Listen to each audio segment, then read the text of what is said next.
हो मृत्युंजय ठाकुरे महाप्रभु हे बाबा धवलेश्वराय वाळालिंगाय नमो नमः।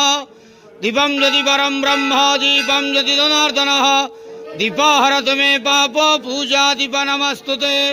धवलेश्वराय वाळालिंगाय नमो नमः। संसार सुखी रखंतु। आज पवित्र धर्मर मास कार्तिक मासर तृतीय सोमवार रे समस्त श्रद्धालु भक्त मानक आशीर्वाद करंतु। मनस्कामना पूर्ण करंतु। कर्मक्षेत्र उन्नति करंतु। ग्रहरिष्ठ खंडन करंतु। जगतर मंगल करंतु। विश्वर कल्याण करंतु। आपणकर नाम विख्यात करंतु। सेवकर डाक श्रवण करंतु। समस्त गुआवसा भक्त मानकर मनस्कामना पूर्ण करंतु।